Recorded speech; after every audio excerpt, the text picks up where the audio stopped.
Bismillahirrahmanirrahim. Alhamdulillahi Rabbil Alamin. Sallallahu wasallam wa barak ala abdihi wa rasulihi nabiyina Muhammad wa ala alihi wa sahbihi ajma'in. Amma ba'd. Assalamu alaikum wa rahmatullahi wa barakatuh. Mga kaigsunan sa rinong Islam, alhamdulillah, ito ang pasalamatan ng Allah subhanahu wa ta'ala sa mga grasyang ipanghatag niya kanato o usan na niini nga kita iyang gihatagan o gigayon nga makatuon sa iyang relihiyong Islam. Pila ka mga Muslim anong andoy nga magtuon sa relihiyong Islam, pero alhamdulillah usa ka sa gipili sa Allah nga naa karon naglingkod dinhi sa tuwang masjid nga magtuon sa relihiyong Islam. Busa ayaw sayangi ang higayon, ayaw sayangi nga magtabi-tabi lang ka, ayaw sayangi nga dili ka maminaw. Okay, daghang mga tawo nga nangandoy sa imuhang bangko karon. Alhamdulillah mga kaigsunan sa Islam, adunay usa ka topic nga ako ang i-share sa inyo ha, nga mao ni siya ang ato ang topic karon nga Sunday lecture. Alhamdulillah, ang ato ang relihiyong Islam usa ka relihiyon nga sakop niya ang tanan nga kinabuhi sa tao. Bisan og kining bahin sa iyahang social is sakop gyapon sa Islam. Kumbaga sa iyang pakig-ambit, sa iyang pakigtimbaya, sa iyang pakig-amigo, pakig-amiga, nagihapoy balao didto sa Islam. Sumala pa sa gingon ni Propeta Muhammad sallallahu alaihi wasallam, "Al-mar'u ala dini khalilihi, falyanzur amman yukhalil."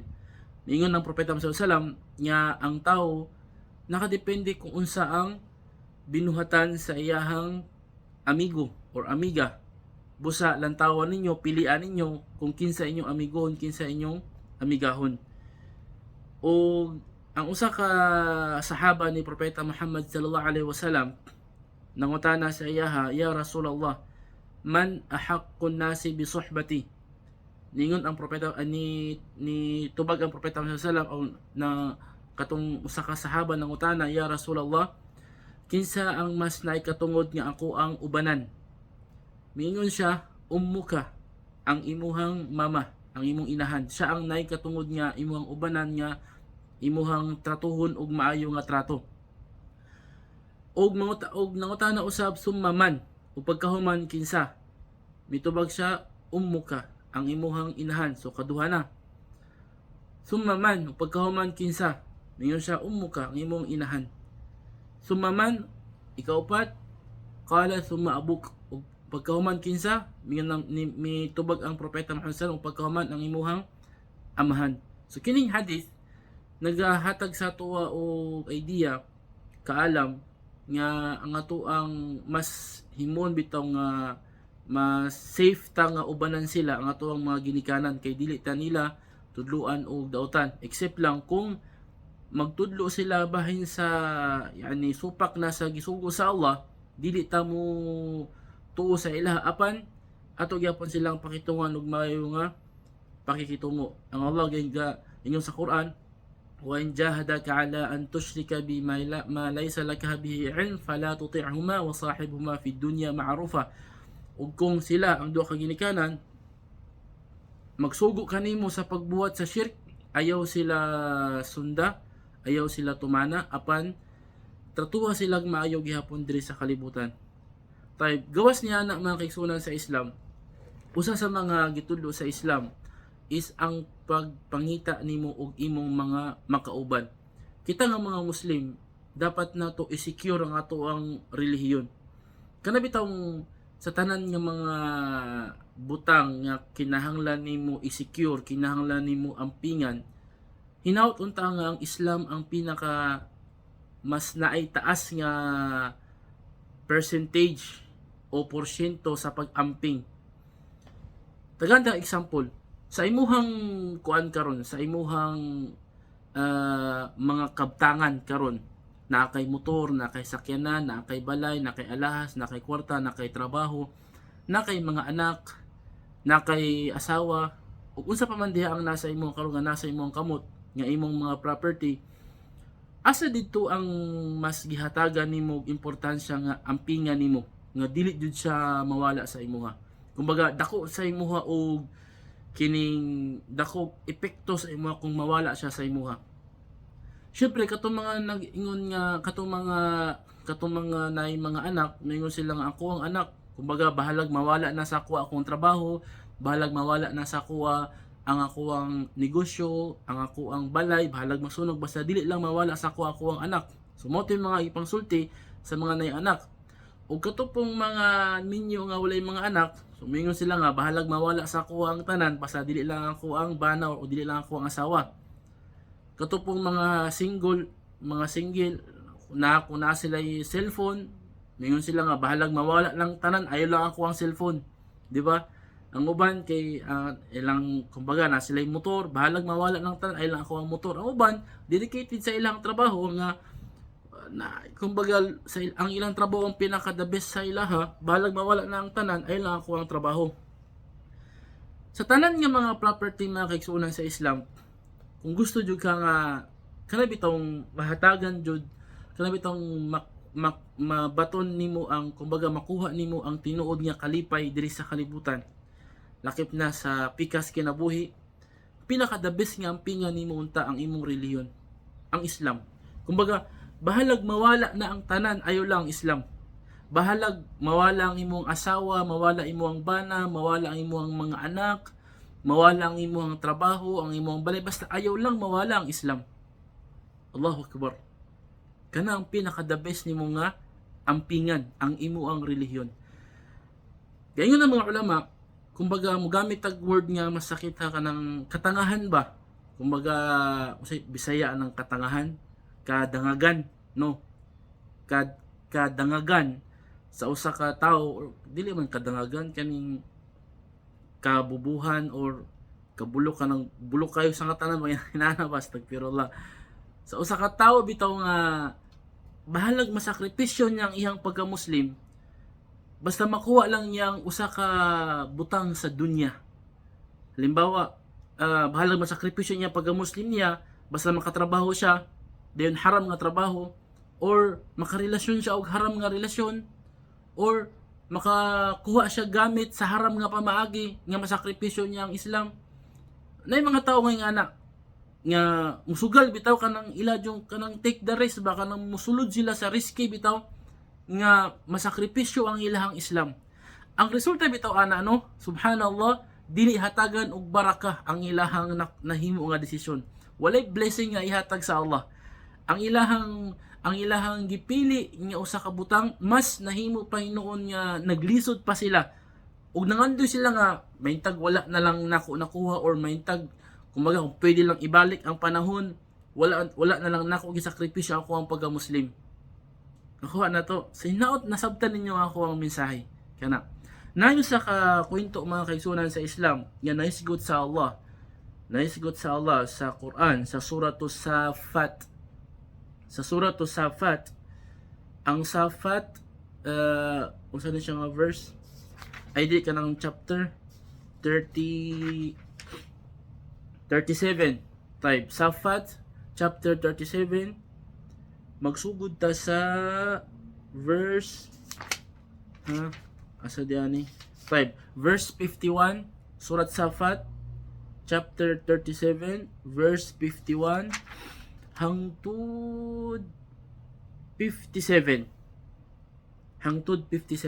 verse 51 hangtod 57. Nay ko sa kakwento diani nga mahatagan nato og kaalam no benepisyo sa atuang gitapi karon. Ang Allah subhanahu wa ta'ala nag-ingon Ba'da a'udzu billahi minash shaitanir rajim, qala qailum minhum inni kana li qarin. Miingon ang usa ka tawo nga lakip nila sa pagamatuod kaniadto nga napa ko sa kalibutan sa dunya na ako'y usa ka amigo. Kini nga tawo nana siya sa sulod sa paraiso. Iyahang kaistorya ang iyahang mga kauban sa paraiso. Kumbaga sa paraiso man god inig makasulod ta didto, Allahumma amin. Ang imong mga kaila, mga kauban, mga amigo, kumbaga namoy adlaw ba nga magtipok-tipok mo sa usa ka lugar, mura mo mag meeting bitaw. kana kanang sama sa tong gibuhat nga magkapi-kapi ana. Tapos mag-inistoryahanay ba kung unsay mga nahitabo sa dunya sa panahon nga buhi pata sa kalibutan, unsay mga nahitabo sa matag usa kanato. Then alhamdulillah unsay nahimo nato nga kaayuhan nganong gihatag sa Allah ang kini nga malampuson nga nagmalampuson jud ta ni success ta nga kita nakasulod sa paraiso. So mag-istoryahanay ang kada usa sa ilaha. Usa sa ilaha miingon na ako'y nahinumduman ana siya nga na ako'y amigo panahon nga napa ko sa kalibutan, napata sa kalibutan. Tay kani nga pag inistoryahanay na sila sa sulod sa paraiso. Tay unsay description sa katong amigo niya? Ningon siya, yaqulu a innaka laminal musaddiqin. Katong iyang amigo miingon sa iyaha, mga kung siya ang nagkwento, miingon sa ako, kung ako ang nagkwento, siya miingon sa ikaw ba usa sa mga mituo? Usa sa mga mituo? Katong iyang amigo miingon sa iyaha, ikaw ba usa sa mga mituo? A idha mitna wa kunna turaban wa 'idhaman a inna lamadinun? Nga kung kita mamatay ug mahimo natang mga abog ug mahimo natang mga bukog, kita ba pagabanhawon utro dayon balusan gantihan sa ato ang mga binuhatan kung maayo kung dawtan. Kini nga pangutana na siya sa tawo nga wala mituo. Kumbaga katong iyang amigo niya dili mo tuo sa adlaw sa paghukom ug dili mo tuo sa Allah. Amigo to niya. Close friend niya. Kay pag maingon kag karin sa Arabic manggod, ang karin close friend kana bitong kulang na lang matulog mo kauban, mukaon mo kauban, pinaka close friend jud niya. Kung nasa mga sekreto dito niya isulti. Kung nasa mga kaguol dito siya mugawas kanang dito niya ipagawas ang iyang kaguol.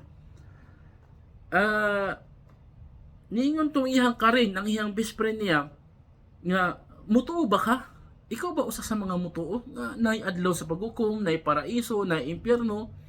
Mutuo ba ka nga kita balusan sa ato ang mga gibuhat kung kita kung kita nagbuhat og kaayuhan, maayo pod kung kita dawtan, nagbuhat dawtan, ang atong balos dawtan pod.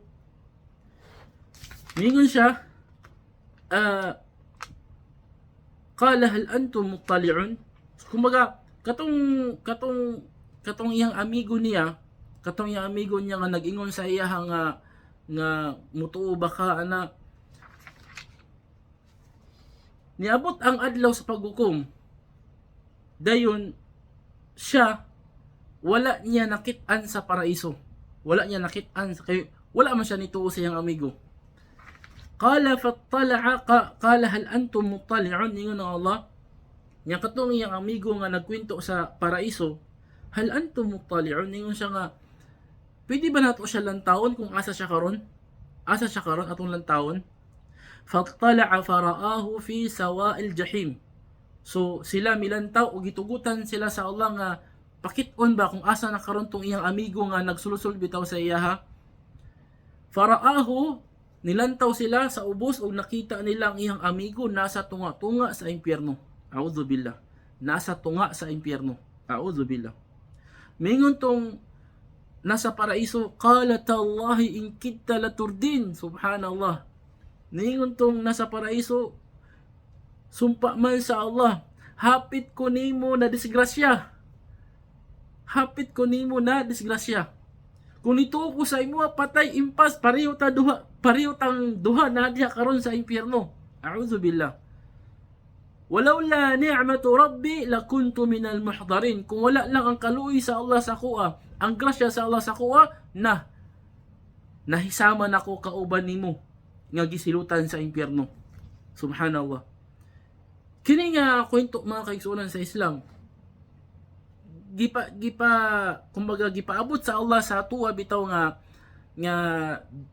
delikado kaayo ang sitwasyon sa kung bisan kinsa ra bitaw ang mga amigo nga imuhang maistoryahan, bisan kinsa lang nimo nga mga amigo nga imuhang maduulan, ang imuhang amiguhon, ang imuhang ubanan nga nagtuo ka nga siya ikaayo sa imuha pero dili di ay siya day ang makapahamak sa imuha. Namo kay mga tao manggod nga agi sa naa sila yung mga pagsulay silang kinabuhi, ang ilang pamilya gibaliwala sila, dili sila paminawon sa ilang papa, sa ilang mama, sa ilang mga igsuon. Hangtod nga nayo sa katawo nga maminaw sa ilaha, hala may pakano kay maminaw ka sa ako ba? Ang akong mga problema imo kong tabang pagsolusyon. Kung na ako'y mga kasakit, imo kong pagaanon, imo kong pakalmahon. So agi bitaw sa ingana nga kumbaga sitwasyon, himuon sa syaitan kana nga hinungdan aron ang tao masalaag. Nga ang tao nga gihimo niyang amigo mao to ang makapasalaag sa iyaha. Allahu musta'an. Allahu musta'an. Labi na sa mga batan-on, no? Sa mga batan-on nga pag sila maipit na sa ilang pamilya, mangita sila uyab na maguyab-uyab sila, dayon dili man jud sila ganahan sa ilang uyab. Kaso lang, ang ilang magong uyab ang makapa-comfort sa ilaha ba? Makapati sila komportable pagkauban ng ilang mga uyab. Ang ilang mga uyab bitaw ang murag na i-care sa ilaha. Kaya siyempre, nangita sila care. So, na-feel nila to, nakita nila to sa sayop nga tao. Apan dili sila mulantaw nga kana nga tao dautan ba o dili. Basta importante nag-care siya sa ako. A'udhu billah. Nahimo siyang buta. Nahimo siyang buta. Muna kasagaran sa mga tao mo nang kini nga mga aya sa Quran makahatag bitaw sa tuwa og dako nga lesson ba nga katong iyang best friend niya kung nituo lang siya. Allah musta'an. Siguro sa panahon nga ginadakwahan siya sa iyang best friend nga dili mag-Muslim, gibiyaan siguro niya ug nangita siya mga best friend, mga amigo nga mga Muslim, ug mao to siguro ang iyang mga nakauban sa paraiso nga iyang kaistorya. Siguro Allahu a'lam. Mao to siya ang nahitabo nga katong iyang best friend niya nga makapadani sa iya padulong sa impyerno, gibiyaan niya ug nangita siya mga best friend niya nga makapasulod makatabang siya sa pagpasulod sa paraiso, ug mao to ang iyang kaistorya didto sa lamisa o sa sofa o sa ilahang area kung asa sila nagtipok-tipok didto sulod sa paraiso. Lesson sa ato ang mga kaigsuonan sa Islam. Ampingi ang imong pagka-Muslim. Ayaw basta-basta isugal ang imong pagka-Muslim. Kay mao nay pinaka-the best nga nasa imuha karon. Wallahi mao nay pinaka-the best nga nasa imuha karon. Mawala man ang tanan sa imuha, ayaw lang ang Islam. Ayaw lang ang Islam. Ano man? Kay kung mawala ang tanan sa imuha ug napa ang Islam sa imuha, pwede po to ma-recover, pwede po to mabalik. Ug pila lang ato ang kinabuhi dili sa kalibutan gamay ra kay sa tanan. Di ba? Yani mubo ra kayo. Pero pag dito sa pikas kinabuhi, Allahu Akbar. Kung gisakripisyo nimo ang imong Islam, patay ka, delikado ka. Sumunang ang Allah yung sa Quran, wa mal hayatu dunya illa mata'ul ghurur. Ang kinabuhi diri sa kalibutan usa ka kalipay nga limbungan. Kalipay nga limbungan, mata'ul ghurur, limbungan nga kalipay. Allahu musta'an. Hilaon ra ka ba? Mura bitaw ni kaon ka og chewing gum nga sa unang pagkaon nimo sa chewing gum. Lamiya oy, tamis, halang-halang, mentol. Pero segundo lang, wala na lasa. Iluwa na nimo dayon pa. Umti kay lasa di ay mera ka sa permiro. Ingana ang kinabuhi sa kalibutan mga kaigsuonan sa Islam. Unang dapat be matured, dapat mahimo kang matured. Piliun nimo tong sa kabutang nga ang lasa niya magpadayon kanang long span ba na ang iyang lifespan niya taas kaayo. Magpadayon ang kalami, dili kay kajut lang. Allahu Akbar. Mo nang mga kaigsuonan sa Islam, isip tambag nako sa akong kagulingon una o pagkahuman sa inyo ha, ampingan nato ang atuang pagka-Muslim. Dili na to sayangan. Dili na to sayangan. Mo na pinaka the best nga property nga nakakaron ang imuhang pagka-Muslim.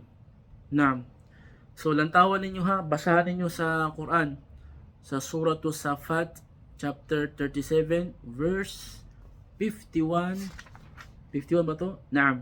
Verse 51 hangtod 57 kato nga kwento nato siya didto sa ato ang topic nga bahin sa mag-amigo ba. Kung nituo lang siya, impyerno po siya. Pero alhamdulillah kay wa siya nituo, o gibiya niya iyang best friend niya o nangita siya best friend niya, mas tarong pa. Mo na mga kaigsuonan sa Islam, bilang panglas sa ato ang lecture, pilia kung kinsa imong mga amigo. Pilia sila. Kung kinsa tong mas makatabang sa imong relihiyon, mautoy mas i-priority. Nayuban, kung kinsa tong mas makatabang sa imong dunya, imong mautangan, mas makatabang sa imuhang yani kumbaga pang dunya bitaw nga mga benepisyo, mo to ilang duulan, mo to ilang amiguhon, pero ayaw palayo sa ilaha. Palayo sa ilaha jud. Subhanallah. Palayo. Kung kinsa tong mas makatabang sa imuhang relihiyon, kato ang paduol ka. Tabangan kanila nga makuha nimo ang kalipay diri sa dunya, malakip na sa pikas kinabuhi. Hangtod lang diini, hinaut nga nakuha na to og aral ang ato ang Sunday lecture. O alhamdulillah bisan og sa video lang ang ato ang pamagi sa pag-lecture, pero padayon gyapon ta sa ato ang paghatag og kaalam sa Islam. O kung na may mga pangutana, alhamdulillah naman sa yani sa YouTube ang ato ang video, pwede mo mag-comment dito kung na yung mga pangutana o ato ang tubagon inshallah ta'ala. O hanggatod lang din no, hinaot nga ipalayo ta sa Allah sa tanan nga makadaot sa ato ang relihiyon, o ipaduol ta sa Allah sa tanan nga ikaayo sa ato ang relihiyon, sa ato ang pagka-Muslim, kay mo ni ang ato ang pinakamahalaga nga kayamanan, ang ato ang pagka-Muslim.